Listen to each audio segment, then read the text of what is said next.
10th September 1962 to 24th September 1962 at Ramnagar, Varanasi.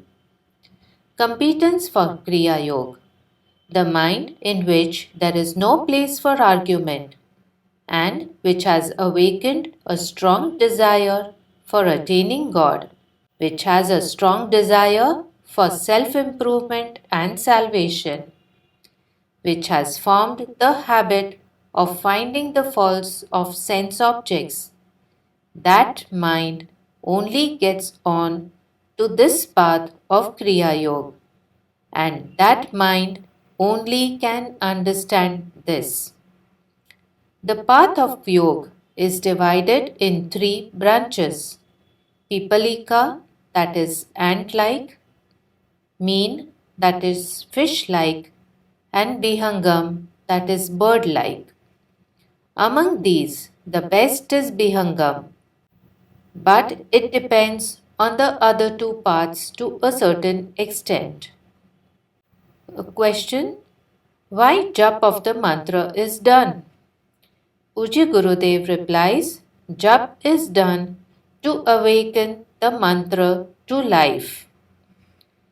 When the Guru utters the mantra in the disciple's ear, its power is implanted just like a seed. The mantra given by the Guru is already practiced by him and therefore it is very powerful. How should you do jap? Ishwar Pranidhanatva, taking refuge of God. Think of the meaning of the mantra you are repeating. Controlling the gross organs to annihilate, that is, completely destroy the desires. The union of the person meditating with God is known as samadhi or divine ecstasy. While meditating, the mind is disturbed due to the rising desires which want to be fulfilled, and consequently, the meditation is not successful. In order to break those evil tendencies of the mind, knowing the desires to be evil and harmful, we should annihilate them by reasoning. The mind gets stronger by following the actions of the gross organs. Therefore, controlling those organs is absolutely necessary. It is a fact that the subtle desires drag the mind here and there, but by control of the gross organs of action, new sanskars or tendencies in the mind are not created. The aspirant should be careful about the following obstacles: Sanshay, that is doubt; Viparya, that is opposite understanding; Nidra, that is sleep; Pramad, meaning laziness; Vad, meaning argument; Aniyamitta, that is irregularity; Abhinivesh, that is fear of death; and frivolity, that is playfulness. A good sadhak is devoid of frivolity, talkativeness, laughing without any reason, wastage of time, saying untruth, humiliation, and tormenting others. If any of these faults is present in the sadhak, he delays his progress in spirituality. Remember that the sadhak should always be conscious of the sutra Ishwar Pranidhanatva, or total surrender to God. Self-realization is achieved by concerted sadhana. It is not correct to say that self-realization is not possible, but it is a fact that either we are not able to realize the self due to some defect, or we have not received the proper sadhana. Just think, if self-realization was not possible, then why would the great saints say anything or teach anything about self-realization? Therefore, it is only our inability which is responsible for our lack of self-knowledge. There is a great difference in hearing and doing. In order to perform sadhanas in all its aspects, we have to understand it properly from the teacher. If, according to the instructions of the teacher, all the parts of sadhana are done properly, one surely gets the support of God's grace. If, after concerted sadhana, one is not able to have a feeling of God's grace, we should know that the teacher is not competent in giving spiritual practice. The sadhya, that is the object of sadhana, that is God, is unthinkable, unmanifest, and immutable. But we should have such a strong faith in the sadhya as we have in our own existence. Then our success in sadhana will not be delayed. Yes, it is true that along with concentration, there comes a feeling of monotony. And for an impatient person, that monotony might prove to be a cause of atheism, that is, disbelief in God. If a person continues spiritual practice with patience, that monotony takes the aspirant to the lofty state of immortality. In sadhana, the mind has to pass through 5 states, or it may be said that the mind has to undergo 5 states. These are Shipta, Vishipta, Ekagraha, Niruddha, and Lay. For reference, see Raj Yoga of Swami Vivekanand. Give up fault finding. The world is full of good and bad qualities. Therefore, one should take only the good qualities of others and leave the bad aside. In finding faults of others, our heart only is polluted. Their guilts should be forgiven. The poor should be pitied. They are already dead by their own sins. What is the use of killing the dead? They shall suffer the results of their own deeds. So, do not look at their faults. It is right to think about merits of others and our own demerits. If we think about demerits of others, it will create disgust and hatred, degrading our own mind without any harm to them. This world is a mixture of good and bad. More or less, everyone has merits and demerits. The wise pay attention to merits only and try to avoid looking at the demerits. Nobility of the noble. Sadhu ki sajjanata. It is always the habit of the wicked to find faults with people, slandering others, and meddling with others' affairs. If these qualities are within us, then we should not hesitate to be counted among the wicked people. He is a noble man who forgets the harm done by others and keeps a feeling of helpfulness for them. Goswamiji, giving the simile of the right and the left hands and a flower, has glorified the nature of the saintly people. The evil persons, even at the cost of harming themselves and suffering hardships, give trouble to others. It is their nature. But those who are noble hearted do not mind their misdeeds and in return do good to them, like the sandalwood and the axe. The axe cuts the sandalwood. Even then, the sandalwood makes the axe fragrant.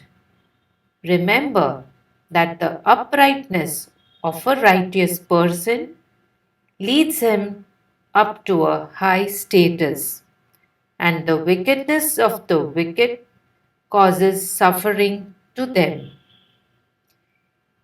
In the minds of the good people, no grief is produced when they are hurt by others.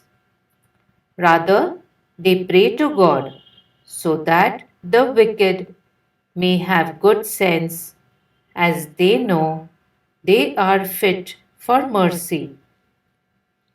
If doing the right actions or following the right path causes hardship to someone, they should be taught with love and affection about the true situation, so that the fire of their envy shall be extinguished and will not be the obstacle in our righteous work.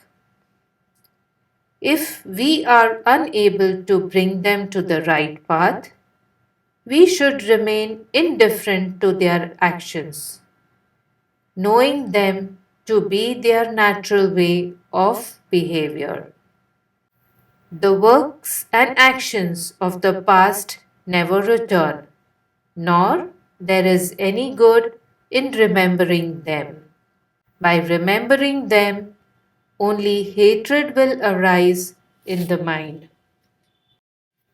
Work and action, karma or kriya. On doing a work, it only gives its result, not in not doing. But we should not forget that there is a difference between work and action. Doing a work is said to be an action, and work which is contemplated in the mind, that is, before it comes into an action, does not give any visible result. But there should be a consistency in precept and practice. Yad vacha tata karoti saha. The conclusion is, when the sanskars of karma or work get imprinted on the mind, and at some time or the other they get ready to put obstacles in our path.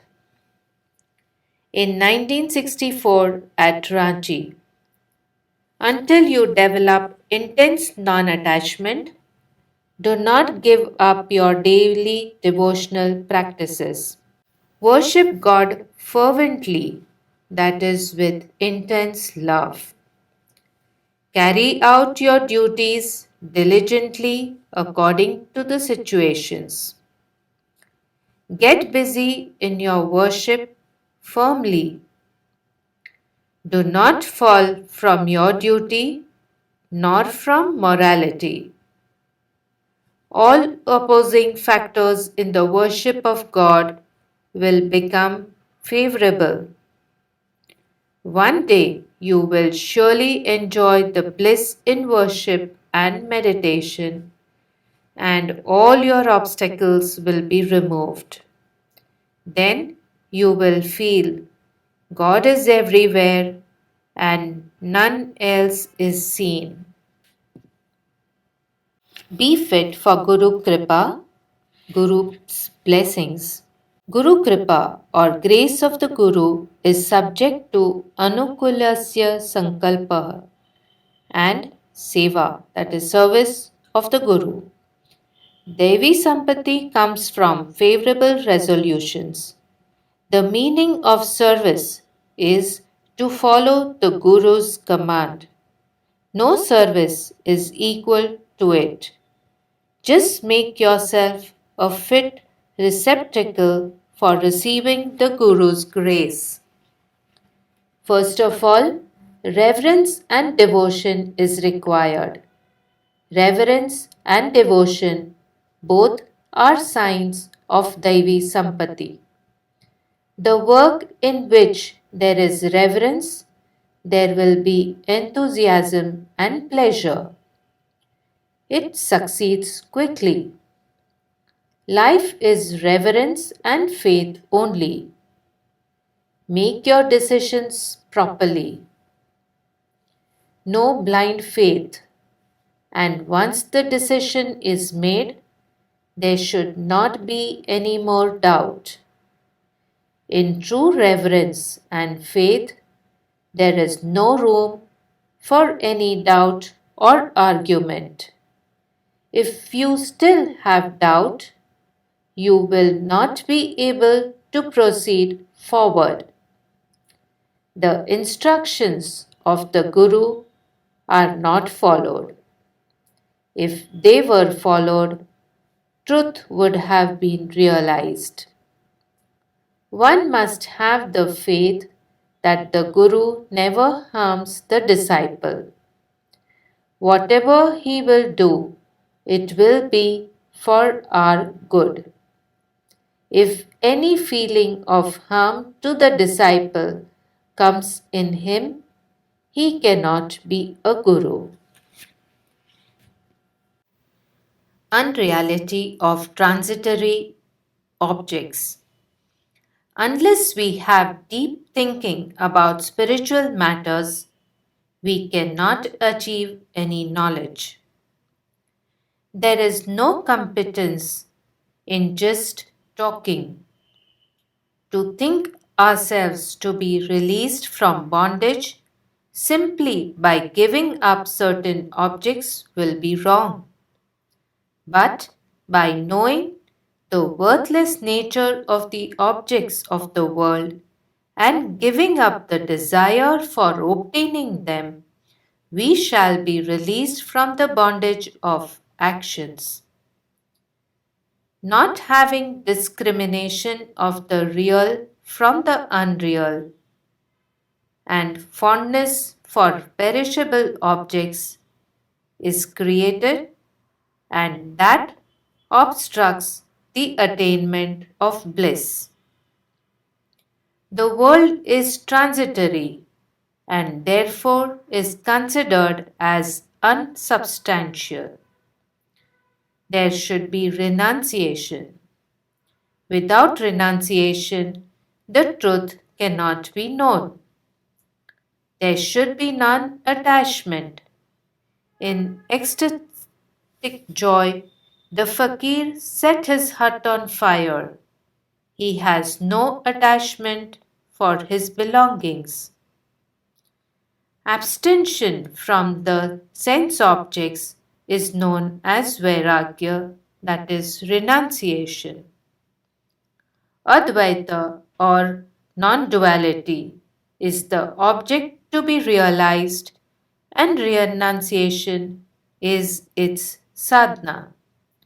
So long as the sense objects are not renounced, the mind will not be one-pointed. Contemplation on the harmfulness of the sense objects and abstention from them for achieving concentration of the mind, this is the form of vairagya. In 1965 at Ranchi, do not repent after doing some good work. Whatever work you do with your body, organs, mind, and intellect, do it properly and with pleasure. In name and fame, there is nothing. Everything is in the performance of the work and the self contentment it brings. From worldly fame, only our ego is increased. When we get egoistic, we must think about what we are, after all. To acquire a little fame and power, who knows how much of falsehood, sin, and guilt you will commit? Be a human being first of all, and thereafter do your worldly business. Surely your behavior will be according to precepts of Dharma. Dharma only shows the right path. He whose thoughts are not mature, he cannot make himself advanced. Steady, mature thought alone is the root of all success. Make your thoughts steady. Let your decisions be firm. In 1966, Ranchi, Basra. We talk much but do little. The whole life is lost like this, without any gain, says Banadas. The mantra is the sadhana for making the mind one pointed, that is, concentrated. A person whose mind is tranquil, who keeps patience in difficulties, he can perform sadhana. He alone is fit for practice of yoga. The maturity of dhyan is known as samadhi. How long one can reason? So long as the mind does not become niruddha, restrained, or perfectly controlled. When the mind is under perfect control, then no more thinking is required. A comprehensive study of the Bhagavad Gita gives nearness to God. A study of Ramcharitmanas purifies the thoughts. Life becomes ideal and one gets guidelines for a moral and righteous life. If Ramayana is properly understood, then spiritual, temporal, and physical, everything is obtained. Parvati Khimji ka Jai Siya Ram.